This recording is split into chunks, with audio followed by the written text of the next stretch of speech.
Introvert हूँ। मैंने बहुत अभी हिम्मत करके मैंने आपसे क्वेश्चन पूछा। सर तो मुझे बहुत डर लगता है, जैसे कि फ्रेंड्स बनाने में और बातें करने में।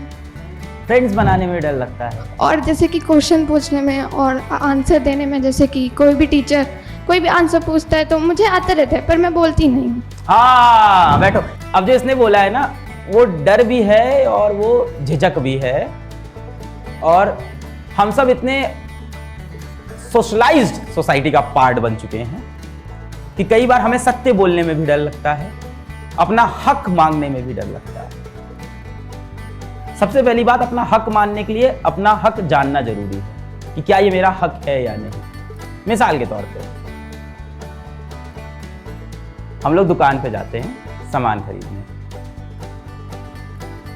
और भैया एक के बाद एक शर्ट निकालते जाते हैं। पता नहीं आप लोग उन दुकानों पे गए हो कि नहीं, अब तो आप लोग मॉल में जाते हो। बचपन में तो गए होगे कभी ना कभी। पापा लोग तो वही ले जाते थे ना, रूपा जनरल स्टोर, है ना, जहाँ रूपा जी दादी होती थी जो जा चुकी हैं, और उनके बेटे मोटे से होते थे जो दुकान संभाल रहे होते हैं। और पिताजी को देखते ही प्रणाम भाई साहब प्रणाम, क्या अरे बच्चों को कुछ कपड़े लेने हैं, है ना, अरे अभी नया स्टॉक आया दिखाते हैं। फिर उनका सेल्समैन एक एक करके कपड़े दिखाया जा रहा है। 10 कपड़े निकल गए, पसंद कुछ आया नहीं है आपको, पर बोल ही नहीं पा रहे हैं, पता नहीं किसका प्रेशर लेके बैठे हैं, पैसा भी मुझे देना है, कपड़े मुझे ही पहनने हैं, पर अंदर से हिम्मत नहीं आ रही है बोल दें कि भैया आप मत दिखाओ। और वो दिखाता जा रहा है एक के बाद एक। ये देखिए एकदम नया पीस आया है, अभी ये स्टेट में आया नहीं, मार्केट में नया है, इसको विदेश से इंपोर्ट करके लाए हैं, ये पहन लेंगे भैया जी, एकदम आप इतने स्मार्ट लगेंगे, है ना। दीदी आप तो हर कपड़े में खूबसूरत लगते हो। और उनके पास हर चीज के लिए डायलॉग है। दीदी आप तो पतले हो, आप पे हर कपड़ा जाएगा। आप दीदी हेल्दी हो, आप पे सब सूट करेगा। हर सिचुएशन का डायलॉग है, और हम उनको रिप्लाई नहीं दे पा रहे। आपका हक है, पैसा आप दोगे, कपड़ा आप पहनोगे, जीवन आप जियोगे, उस कपड़े में आप कंफर्टेबल हो कि नहीं, झेलना आपको है, जीवन आपका है, तो जवाब आपको देना पड़ेगा। जीवन में ना कई बार बेशरम बनना बहुत जरूरी है। एक सिंपल रूल है लाइफ का, बहुत सिंपल, बहुत बेसिक रूल है, बहुत हाई फाई रूल नहीं है। If you don't ask you don't get.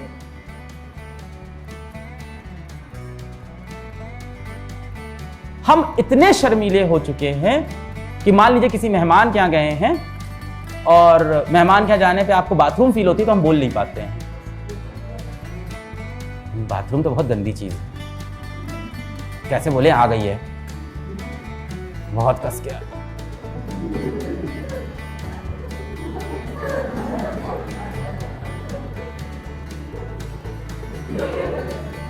क्यों इतना दर्द सह रहे हो? उसका बाथरूम गंदा नहीं हो जाएगा तुम्हारे जाने से, पर बोलने की हिम्मत नहीं आ रही, अंदर से शर्म आ रही है। एक बार बोल के जाल के मल निकाल के आना, क्या रिलैक्सेशन मिलता है जीवन में जब कस के शूशु आइयो करके आओ। वो जो उस क्षण की खुशी, आत्मा तृप्त हो जाती है। टेस्ट में 100 नंबर आने पे वो खुशी नहीं होती है। उस समय लगता है बस भगवान आज का दिन निकल जाए, आज इज्जत बच जाए, अगली बार से सुबह घर में करके आऊंगा, आज मेरी इज्जत बचा लेना। क्यों ये कहानी सुना पाया? कड़वे सच, मेरे जीवन के छोटा था, फर्स्ट क्लास में था। फर्स्ट क्लास का बच्चा कूड़ा कबाड़ा खाता है, प्लास्टिक खा जाता है, जो मिल जाए खाता है बाहर समाज में। उसको तो पता ही नहीं है हेल्दी मील क्या होती है। उसको है कि टेबल पे जितना खाना है सब अपना है, दुनिया में जितना खाना मिला है सब अपना है, सब खाना है। ऐसे ही था मैं, पागल टाइप का। फर्स्ट क्लास में था, पहली बार ये कहानी सुना रहा हूँ, तो पता नहीं है कैसी जाएगी, मुझे नहीं पता। स्कूल में बैठे थे, आ गई हमको पॉटी, जाके मैडम से बोले ही नहीं, क्योंकि कहीं ना कहीं समाज ने सिखा रखा था पॉटी के बारे में बात नहीं करनी चाहिए, गंदी चीज होती है। कैसे जाके पूछोगे टीचर से, क्या बोलोगे? हाँ, अब इसमें कई लड़कों के दिमाग चल रहा है, ऐसा टॉयलेट बोल के निकल जाते और वहां कर आते, किसी को पता थोड़ी चलेगा आप क्या करने गए हो। सामाजिक भय, कि टॉयलेट में बहुत से लड़के होंगे, दरवाजा बंद करते हुए देख लेंगे मुझको, समझ जाएंगे मैं पॉटी करने गया हूँ, जैसे वो तो करते ही नहीं है। यही दिमाग में नहीं चल रहा है। अब बैठा हूँ, सारी जद्दोजहद लगा दी दुनिया की। क्लास 1 का मासूम बच्चा कब तक कठिनाई को टालता। वो जो मुसीबत थी उसने दम तोड़ दिया।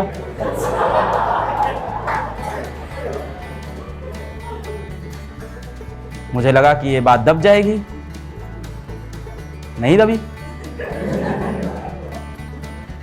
कुछ देर बाद क्लास में शोर मच गया। अब मेरी अलग लेवल पे बेइज्जती हो रही है। अब मैंने कहा कुछ नाटक खेलना पड़ेगा। मैं नाटक खेला, बेहोशी की हालत में हुआ है मुझसे, मैं थोड़ी सेंस में था। फिर मुझे आया लेके गई बाथरूम में, फिर मेरी पैंट धो के टांग दी गई। मैं बाथरूम के अंदर शर्ट पहन के सिर्फ खड़ा था। छोटा फर्स्ट क्लास का अलग पांडे बेचारा बाहर समाज को देख रहा है कि कैसा क्रूर समाज है, पॉटी तक नहीं करने दे रहा है मुझको। थोड़ा बड़ा हुआ तो समझ में आया कि जाके शिक्षक से पूछ लेना चाहिए था मुझको।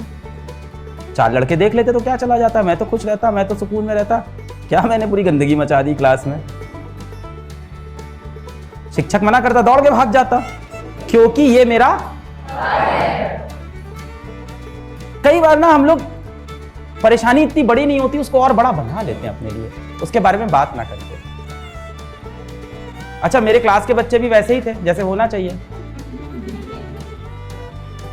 मैं तो उस चीज को हमेशा भूलने की कोशिश किया, पर मेरे आसपास के लोगों ने कभी भूलने नहीं दिया। क्लास 10th में मेरे 90% आए। क्लास 12th में मैंने स्कूल टॉप किया। अच्छा, वही अलग पांडे क्लास 1 में जो वो धब्बा ही नहीं हटा जीवन से। आज पहली बार मैं बात कर पाया इस बारे में। हम कई बार पूछते ही नहीं है। If you don't ask you don't get. कई बार आप किसी दुकान में जाते हो सामान खरीदने, प्यास लग रही, पानी तक नहीं मांग रहे हो। पानी मांगने में भी 4 बार सोचते रहते हो, आप मांग ले पानी मांग ले। इनसे बोल दें भैया पानी दे दीजिए, कि ना बोले, बोल दें ना बोल, नहीं बोलते। अभी तो 5 मिनट फ्री हो जाएंगे, 5 मिनट हो गया फ्री नहीं, अब बोल देना चाहिए, अब तो प्यास लग रही है। ये आपका हक है। जीवन में बेशर्म बनना बहुत जरूरी है। आप मांगोगे नहीं तो दुनिया आपको देगी नहीं। दुनिया बहुत मतलबी है, दुनिया को थोड़ी आपकी पड़ी है। फर्स्ट क्लास की टीचर थोड़ी मेरी शक्ल की तरफ देख रही थी कि इसका मुंह बन रहा है। उसको कोई फर्क नहीं था, उसको अपना लेक्चर कंप्लीट करना था, जिस चीज की उसको तनख्वाह मिलती है।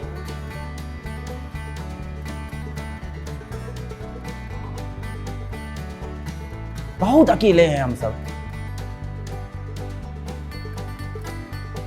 और हमारा मालिक सिर्फ एक इंसान है, हम खुद। हमारी केयर सिर्फ एक इंसान करता है, सबसे ज्यादा हम खुद ही करते हैं अपनी केयर। बेझिझक जब कोई मांगो, क्या होगा, सामने वाला आपको जज करेगा। अब इसमें भी 2 बातें हैं। सामने वाला आपको जज करेगा, तो इसमें 2 बातें। ये हमारे नाना जी बोलते थे। तो हमारे नाना जी बड़े आदमी थे थोड़े, ठीक है, रसूखदार आदमी थे थोड़े, और वो लुंगी पहन के निकल जाते थे मोहल्ले में। तो हमारी माताश्री कहती थी, आप इतने बड़े आदमी हैं, आप लुंगी पहन के निकलते हैं, लोग हंसते होंगे आप पे। तो उन्होंने कहा, देखो समाज में 2 तरह के लोग हैं। पहले जो मुझे जानते हैं, वो जानते हैं मैं कौन हूं, तो उनको तो पता है कि मैं कैसा आदमी हूं, कितना बड़ा आदमी हूं, किस तरह से रहता हूं, उन्हें कोई फर्क नहीं। दूसरे जो मुझे नहीं जानते, उनकी परवाह मैं क्यों करूं, वो मेरे बारे में क्या सोच रहे हैं। कई बार आप रैंडम स्ट्रेंजर्स के बारे में सोचने लगते हो, उसके जीवन में आपको कोई वैल्यू ही नहीं थी। कई बार आप सोचते हो, मैं क्लास में टीचर से ये सवाल पूछूंगी ना पूछूं, हो सकता हो टीचर, सबके साथ होता है। फर्स्ट क्लास के बाद मुझे जब भी लगा आई है, तो मैं जाके बोल देता था टीचर से, आई है, जाने दो वरना गंदगी हो जाएगी पूरे क्लास में। सीधी बात, मेरा शरीर है, आपका शरीर है, सबके साथ यही होता है। आपको भी प्यास लगती है, आप भी बॉडी करते हो, मुझे भी लगती है, मैं भी करता हूं, simple. You have to learn to speak. 1-2 बार बोलना शुरू करो, कोई फर्क नहीं पड़ने वाला आपके जीवन पे। आपको एक तो सबसे बड़ी दिक्कत यह, हमें लगता है कि सब हमारे बारे में क्या सोचेंगे। कुछ नहीं सोचेंगे, सब अपने बारे में सोच रहे हैं। जब आप घर पे तैयार होते हो ना, फेस वॉश, लड़के स्पेशली, क्या हुआ तुमको आई है? ओ!